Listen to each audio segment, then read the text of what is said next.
Do you see like Tank just having his way with Jake? Like given no? No, I'm gonna tell you, this is what I tell Tank, and Tank said it in the interview. Yeah. I said, Tank, y'all going there doing y'all thing, woo woo woo. And I said, he ain't get. If you want to make money, let's figure something else out. And I hate it. You guys need to fight guys your fucking same size. Gervonta Davis. It's when you. Who do you got?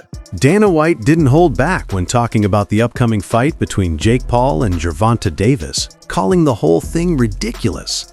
He slammed the idea that Paul could seriously face a fighter as skilled as Davis under what he described as strange and uneven conditions.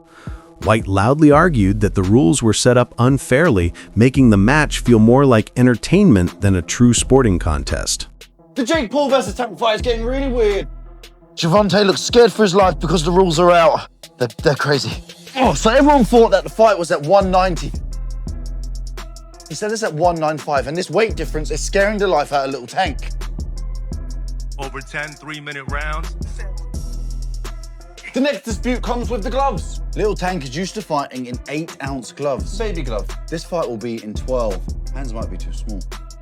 Also, Tank just fought in a 12 3-minute round fight against Roach. Yes, and now he's fighting in 10 3-minute rounds, which isn't too bad. Well done, Jake. Exhibition though, can he win? Yes, he can actually win. It will be overlooked by 3 sanctioned judges. So he can actually still win and knock him out. But here's the trick. It's body punches only. And there's a reason. That's because Tank said, look, this is a bit unfair. I don't want to punch up. I want to punch at my head height. Where does it fall? At Jake Paul's belly. Oof. So apparently we've heard there's no knockdown rules, but aside from that, it's a pretty well-rounded fight. Oh yeah, and there's some drug testing involved. But here are the confirmed details for the Jake Paul versus Gervonta Davis exhibition fight. Since it's not an official pro bout, neither fighter's record will change. The match will run for 10 rounds of 3 minutes each, with a maximum weight limit of 195 pounds for both.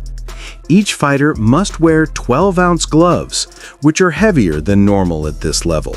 3 certified judges will score the fight, and if it goes the distance, a winner will be announced. And gentlemen, there will be a victor, because the fighters have agreed and the commission has approved a maximum weight of 195 pounds for this exhibition.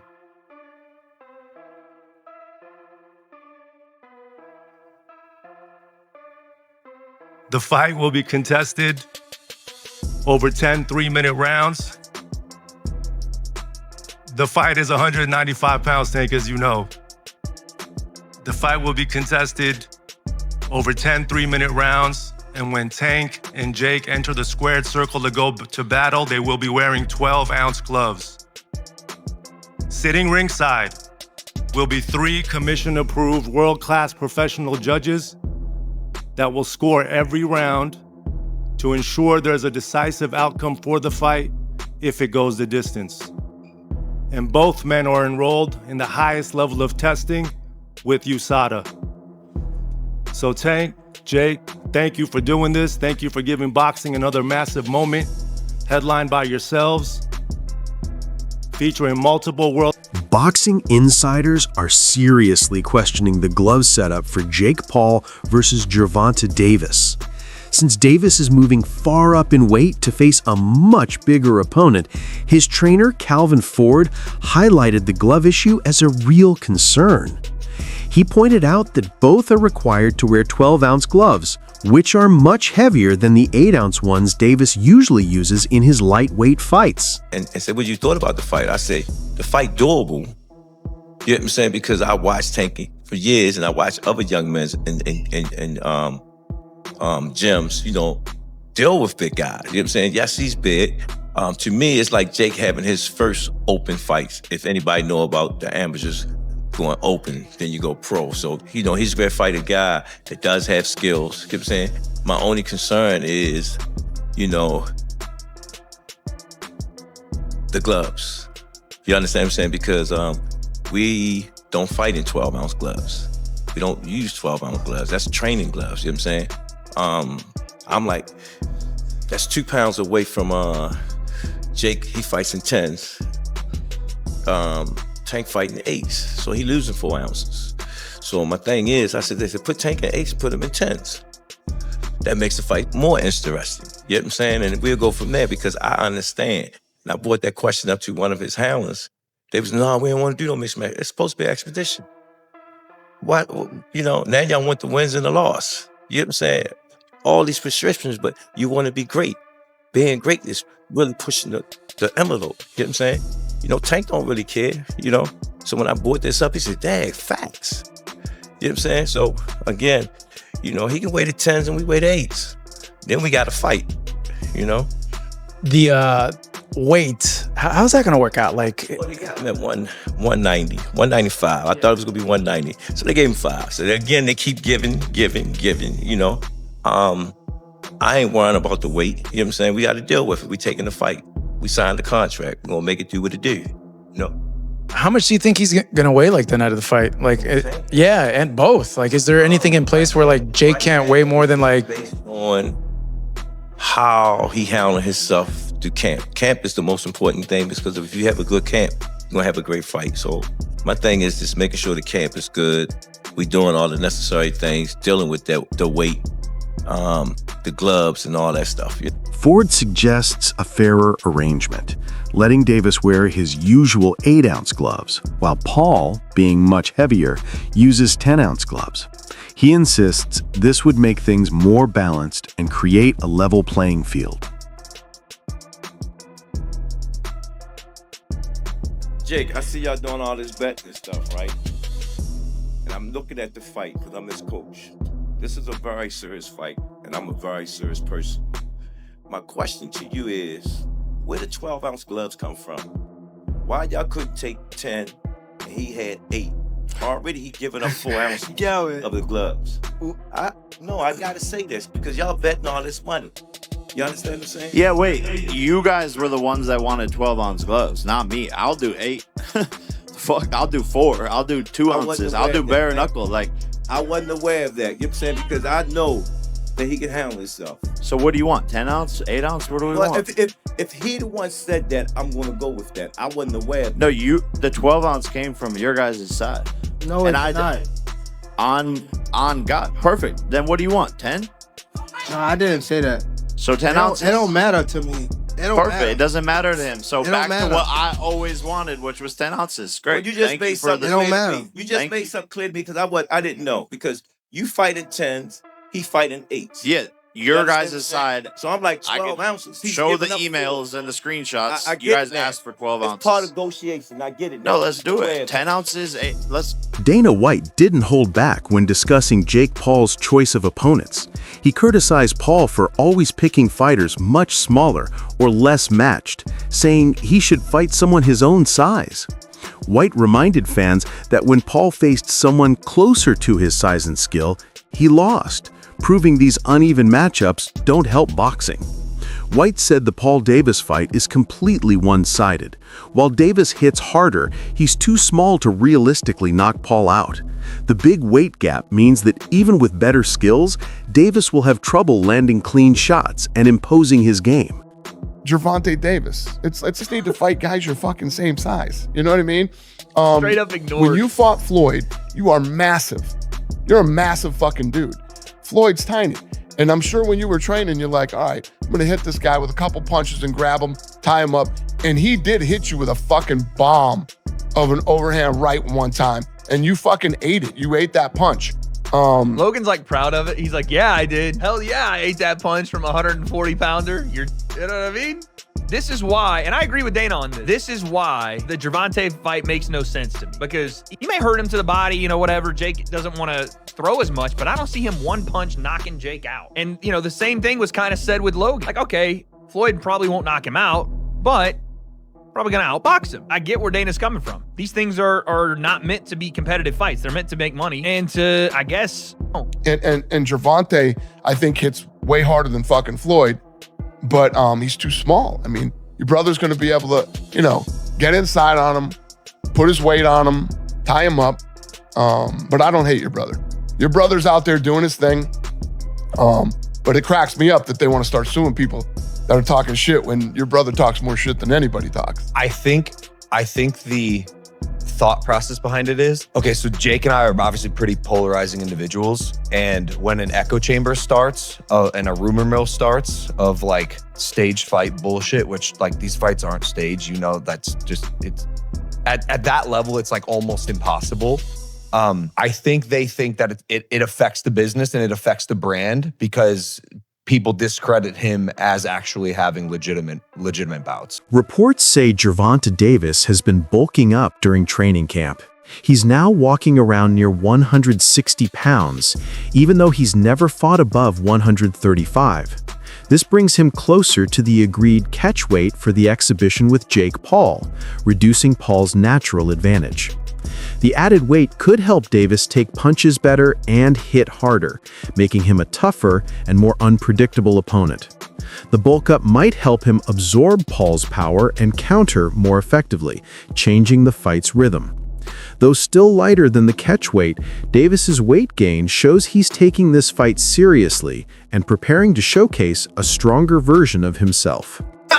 Gervonta Tank Davis, is my prediction that Gervonta Tank Davis is going to weigh in on the night of the fight against Jake Paul, knocking on 160 pounds. Don't be surprised if he's 157 pounds, something like that. You guys see this footage?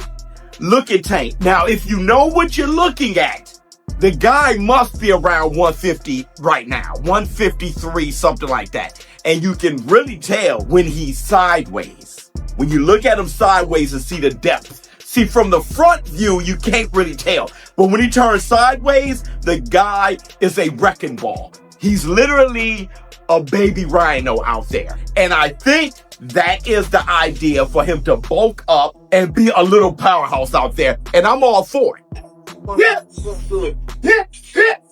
I'm going to tell you in this video why I think that's the best thing for Tank and why I think he will be knocking on 160 pounds. Most boxing analysts believe Jake Paul is in for a wake-up call when he meets Gervonta Davis. They say Davis isn't just powerful. He spent years perfecting timing, distance, and ring IQ against elite fighters. Paul, still developing his craft, hasn't faced that kind of skill yet. Davis's precision is deadly enough that one perfect punch could flip the fight instantly. Meanwhile, Paul's defense is still raw, his reactions predictable, and his ring awareness untested at this level. Experts agree the experience gap is massive and likely the deciding factor.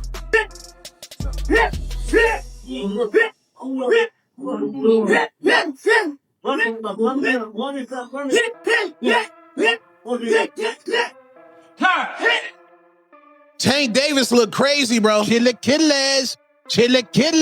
Gervonta Tank Davis hitting a heavy bag in preparation for his Jake Paul fight November 14th down there in Florida. Man looks absolutely amazing. Man looks like a monster. Man looks like precision. Jake Paul cannot take those body shots. You mean to tell me somebody who done fought UFC fighters and a man with Parkinson's disease can take a body punch from Gervonta Tank Davis and y'all basing y'all logic just because Jake Paul is big? No, Tank's gonna go ahead and put this man to sleep. I'm telling y'all that right now. If Tank don't put this man to sleep, he done let the black community down, he done let boxing down, and he ain't never been that nice. You Tank fans, y'all trying to give him a pass. If y'all said Tank is as skilled as y'all say he is, if he does not put Jake Paul to sleep and stop Jake Paul, his boxing career is absolutely voided. He already don't care about legacy. And just imagine he don't knock out Jake Paul and now y'all want to say it's not a real fight, it's an exhibition. No, we not giving no passes, bro. This Gervonta Tank Davis, he needs to put Jake Paul to sleep.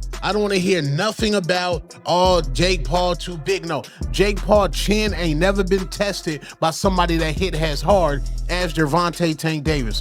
Tank should put this man to sleep with ease. I'll say that respectfully. If you don't put him to sleep, a 2-pack of ass. That shit stinks. That's a 2-pack of ass at the highest level. And it's a musty energy at the highest level. Get it together. Get it together. Tank looks amazing. That's the Chilaquiles. Teddy Atlas considers Gervonta Davis one of the most complete fighters in the sport. He praises Davis not only for his knockout power, but also for his sharp counterpunching, strategic thinking, and mental strength, inside the ring. Atlas says Davis knows when to wait, how to trap opponents, and how to control distance, always thinking several moves ahead rather than just relying on raw force. These qualities, he believes, make Davis the most capable boxer, world champion boxer.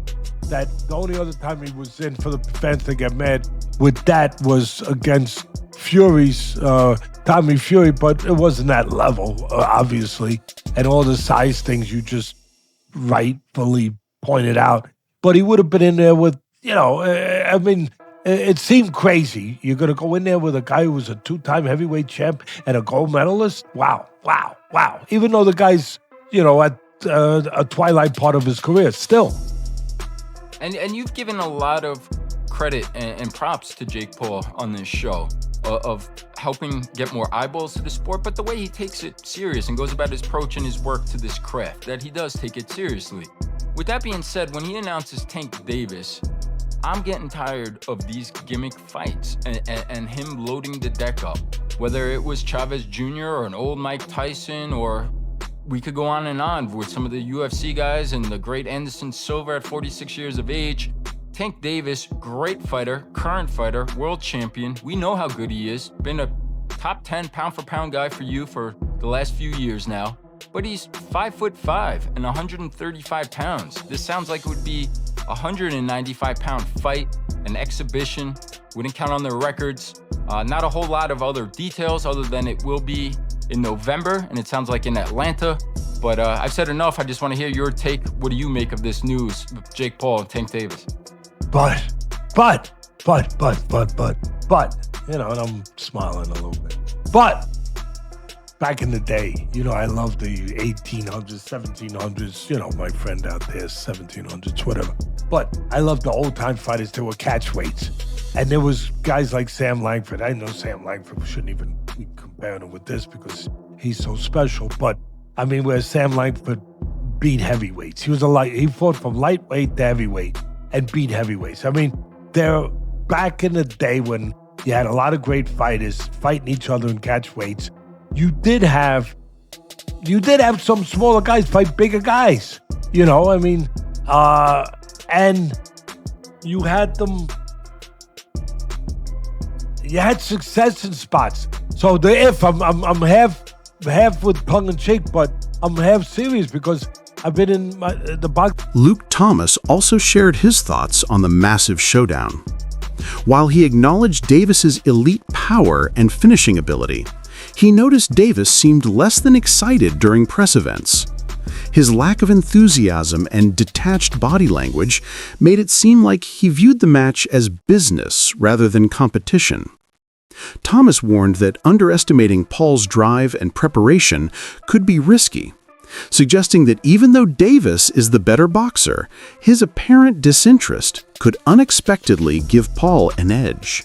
In MMA, do you feel the same? Yeah, I mean, you could make the argument that Tyson Fury also didn't stick to the order of what was in front of him as a pure boxer due to taking I can't even remember if one on his record at this point or not, but whatever, the Francis Ngannou boxing match. And he won it by the skin of his teeth and moved on. But there was a delay as a consequence to make that. Now, that ended up being a little bit intriguing because of how well Francis did. But, this is not the first time major boxing has been interrupted in that way. However, at least both of them are heavyweights. Like this is gerrymandered weight classes or whatever the fuck they're doing to get around it. And it's an exhibition, they're using big ass gloves. Like it's a whole thing. So in that sense, it's a little bit different. It's not different in the sense of a boxer in his prime or relative prime. Carl Froch echoed that concern, warning that Paul's unusual size and power could pose real danger to Davis, who isn't used to taking hits from someone that big. Froch's comments reflect a larger unease within the boxing community. Many see this fight as more spectacle than sport, raising questions about fairness and safety. He's also voiced concern over the estimated 65-pound weight gap, calling it a genuine safety risk in what's supposed to be an exhibition. in Viva España, and I found out that Gervonta Davis is now fighting Jake Paul. So Jake Paul was supposed to be fighting AJ. Eddie Hearn announced 99% done, which we've just spoke about. What next for AJ? Potentially Jake Paul. But it now looks like that Jake Paul is fighting one of Anthony Joshua's legs. He's fighting Gervonta Davis, somebody who's a quarter of his size. I don't even know what's going on. Has Eddie Hearn been played? Let me know what you think. But the AJ fight with Jake Paul's finished. Gervonta Davis, fake Paul, November. I don't know what's going on in the world of boxing. This is an absolute joke. What next for AJ? We'll get into this, and there's so many questions I want to get into in the next episode. But I hope you enjoyed this one. And yeah, I just thought I'd give you a quick update because the news has just come in, and I'm just trying to relax and play a bit of golf, and I can't. I've got to get it off my chest. I'm going to add it to this video. Hope you enjoy it. Don't forget, if you haven't already, hit like, share, and subscribe to the best channel in the business, Frotch on Fighting, and we'll see you. Meanwhile, comedian and commentator Aries Spears gave a no-nonsense take on the Gervonta Davis versus Jake Paul fight, saying it feels more like performance art than real boxing. He called it a circus, yet still predicted Davis would win easily, knocking Paul out by the third round. What's interesting is Spears' mix of criticism and respect, mocking the hype while admiring Davis's power. His take sums up the general mood.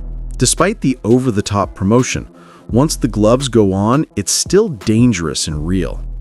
Whether fans see it as ridiculous or thrilling, Spears captures the tension. It's showbiz backed by real skill, and Davis might end it early.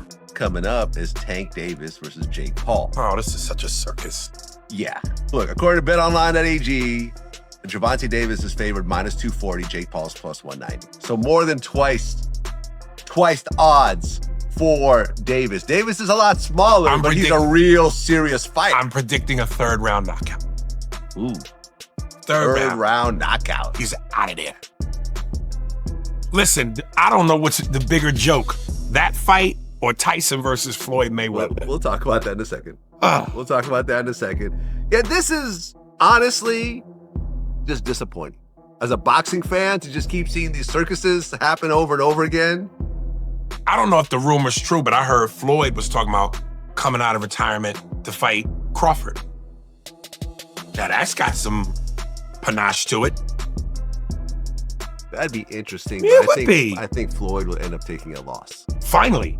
That's the thing. Yeah. He'd mess up that record. Yeah. And I would respect him for it because we know how much he's tried to protect the record. Take the risk. This is what great fighters are supposed to do. Yeah, but it's interesting because people were saying that Terrence Crawford should retire because he's, 43-0 at this point? Okay. He's 37 years old. I personally don't think But he's still got the goods, though. Oh, he's got the goods. Yeah, he's still got the goods. Because Canelo was a monster. Crawford had been dominating for a while. Right. And he had only had 2 losses, one of which was Mayweather, very early in his career. Mm-hmm. But this whole Jake Paul, Gervonta Davis thing, it's just because Gervonta was supposed to fight Roach. There was supposed to be a rematch because it was, I believe, a draw last time. Yeah. So you go and fight Jake Paul instead? I'm sure it's a much bigger bag. I'm sure it's a much bigger bag. And clearly, that's what it's about. It's the bag, Yeah. I mean, pretty soon they're going to have Denzel Washington fighting somebody. They're going to start putting old men. I mean, they're already putting old men in the ring.